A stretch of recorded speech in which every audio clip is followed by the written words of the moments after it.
नमस्कार. पाय या गणितीय स्थिरांकावर आधारित आजच्या या विशेष विश्लेषणात सर्वांचं स्वागत आहे. शाळेत भूमितीच्या तासाला शिकलेलं हे एक साधंसं गुणोत्तर पुढे जाऊन या संपूर्ण विश्वातील सर्वात रहस्यमय आणि सर्वव्यापी नायक कसं बनलं याचा आज आपण वेध घेणार आहोत. गणिताच्या पुस्तकातील एक खूण ते थेट ब्रह्मांडाचं गूढ उलगडणारी शक्ती असा हा पायचा प्रवास खरंच अचंबित करणारा आहे. चला तर मग लगेच सुरुवात करूया. आता कथेची सुरुवातच एका प्रचंड संख्येने करूया. हा आकडा तब्बल 100 ट्रिलियन आहे. 2022 मध्ये एम्मा हरुका इवाओ यांनी पायच्या 100 ट्रिलियन अंकांची यशस्वीपणे गणना केली. पण 100 ट्रिलियन म्हणजे नक्की किती मोठा आकडा? विचार करा, जर एखाद्या माणसाने हे सगळे अंक एका सेकंदाला 1 या वेगाने सलग वाचायचे ठरवले तरीही ते वाचून संपवायला लाखो वर्षे लागतील. यावरून मानवी कुतूहल किती अफाट आहे आणि पाय या संख्येचा आवाका किती अथांग आहे याची तुम्हाला सहज कल्पना येईल. तर वळूया आपल्या पहिल्या भागाकडे, अनंताची व्याख्या आणि या नायकाचे नियम. या संख्येबद्दल मानवाला असलेलं अथांग आकर्षण समजून घेण्यापूर्वी आधी पाय नक्की काय आहे त्याचे काही मूलभूत नियम आपण प्रस्थापित करूया. अगदी सोप्या भाषेत सांगायचं तर पाय म्हणजे वर्तुळाचं परीघ आणि त्याच्या व्यासाचं गुणोत्तर. हे एक असं गुणोत्तर आहे जे कधीही बदलत नाही, ते पूर्णपणे स्थिर राहतं. मग ते खिशातील एखादं छोटंसं नाणं असो किंवा अवकाशातील प्रचंड मोठा गोल गरगरीत ग्रह असो, परिघाला व्यासाने भागलं की उत्तर नेहमी पाय म्हणजेच अंदाजे 3.14159 इतकंच येणार. निसर्गाचा हा एक अत्यंत सुंदर आणि कधीही न बदलणारा नियम आहे. पण यातला सर्वात महत्त्वाचा आणि रंजक मुद्दा असा आहे की पाय ही एक अपरिमेय म्हणजेच इरॅशनल संख्या आहे. याचा अर्थ असा की आपण शाळेत जो 22/7 हा अपूर्णांक वापरतो तो केवळ एक ढोबळ अंदाज आहे. वास्तवात आयचा दशांशक्रम कधीही संपत नाही, तो अगदी अनंतापर्यंत पसरत जातो. आणि आश्चर्याची गोष्ट म्हणजे अनंतापर्यंत जाणाऱ्या या अंकांच्या मालिकेत कोणताही ठराविक साचा किंवा पॅटर्न कधीही पुनरावृत्ती करत नाही. ही एक अत्यंत गोंधळलेली, मुक्त आणि अमर्याद संख्या आहे. याही पुढे जाऊन सांगायचं तर पाय ही एक अभिजीय किंवा ट्रान्सेंडेंटल संख्या आहे. 1882 मध्ये फर्डिनॅंड फॉन लिंडेमन यांनी हा गुणधर्म सिद्ध केला. हे समजून घेणं खरंच खूप रंजक आहे बरं का. प्राचीन काळापासून गणितज्ञ स्क्वेअरिंग द सर्कल म्हणजेच केवळ कंपास आणि पट्टीचा वापर करून वर्तुळाइतकेच अचूक क्षेत्रफळ असलेला चौरस काढण्याचा प्रयत्न करत होते. पण लिंडेमन यांनी सिद्ध केलं की पाय ही अभिजीय संख्या असल्यामुळे असं करणं गणितीयदृष्ट्या पूर्णपणे अशक्य आहे. आणि अशा प्रकारे अक्षरशः हजारो वर्ष चाललेल्या एका अशक्य शोधाला त्यांनी पूर्णविराम दिला. आता आपला पुढचा भाग, प्राचीन शोध बहुभुजाकृतींचे म्हणजेच पॉलिगॉनचे युग. या गूढ संख्येला अचूकपणे पकडण्याच्या ऐतिहासिक शर्यतीकडे आता आपण वळूया. हा काही एका रात्रीत लागलेला शोध नक्कीच नव्हता. प्राचीन विद्वानांची ही वाटचाल किती संथ आणि वेदनादायक होती हे इथे स्पष्ट होतं. बॅबिलोनियन लोकांनी मातीच्या विटावर 3.125 असा ढोबळ अंदाज नोंदवला. त्यानंतर आर्किमिडीज आणि लिऊ हुई यांनी त्यात सुधारणा केली. पण 480 इसवी सनात झो चॉंगझी यांनी 3.1415926 असे 7 अचूक अंक शोधून काढले. आजच्या काळात हे कदाचित सामान्य वाटेल, पण कॅल्क्युलेटरशिवाय ही गणना करणं तेव्हा अत्यंत कठीण होतं. म्हणूनच झो चॉंगझी यांचा हा 7 अंकी विक्रम तब्बल 800 वर्षे अबाधित राहिला. या सुरुवातीच्या काळात मेथड ऑफ एक्झॉशन या अत्यंत किचकट पद्धतीचा वापर केला गेला. आर्किमिडीज यांनी विकसित केलेल्या या अल्गोरिदममध्ये आधी एक वर्तुळ काढलं जायचं आणि मग त्या वर्तुळाच्या आत आणि बाहेर अनेक बाजू असलेल्या बहुभुजाकृती काढल्या जायच्या. पायचं मूल्य वरच्या आणि खालच्या मर्यादेत अडकवण्यासाठी या आकृत्यांच्या बाजूंची संख्या सतत दुप्पट केली जायची. विचार करा, 96 बाजू किंवा 3072 बाजू असलेल्या आकृत्यांची हाताने गणना करणं किती जिकरीचं असे.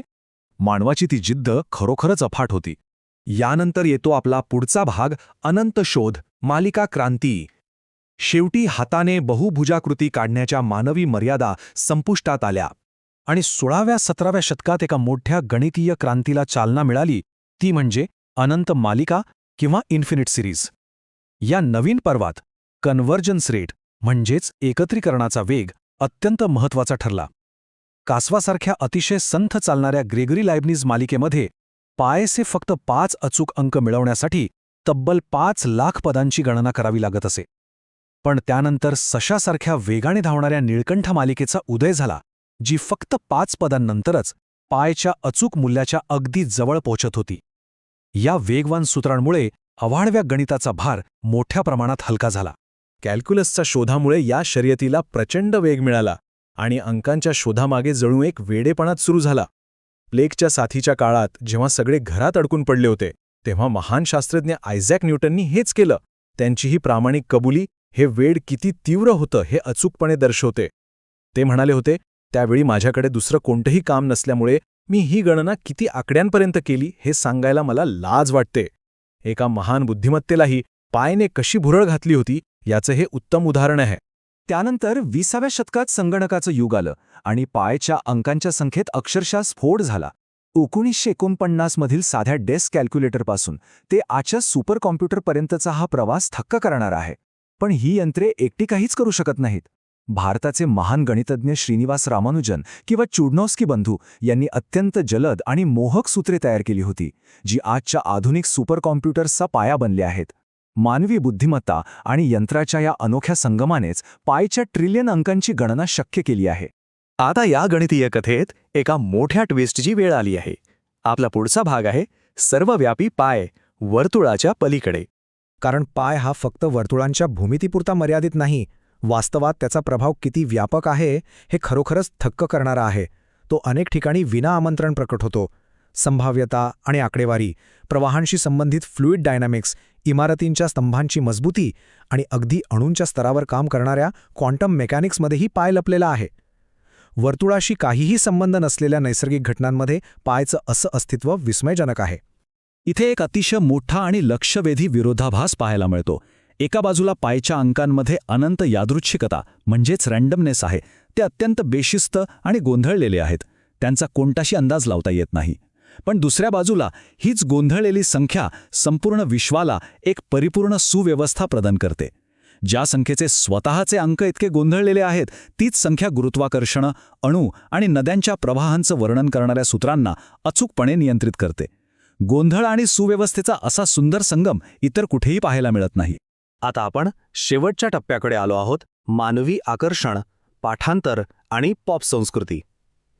केवळ गणिताव्यतिरिक्त मानवाला ह्या अंकांच्या मालिकेचं इतकं प्रचंड आकर्षण का आहे हेही पाहायला हवं.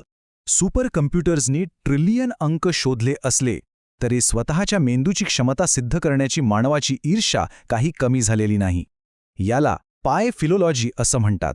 2015 मध्ये राजवीर मीणा यांनी निव्वळ स्मरणशक्तीच्या जोरावर पायचे तब्बल 70,000 अंक अचूक म्हणून दाखवून एक मोठा विश्वविक्रम प्रस्थापित केला.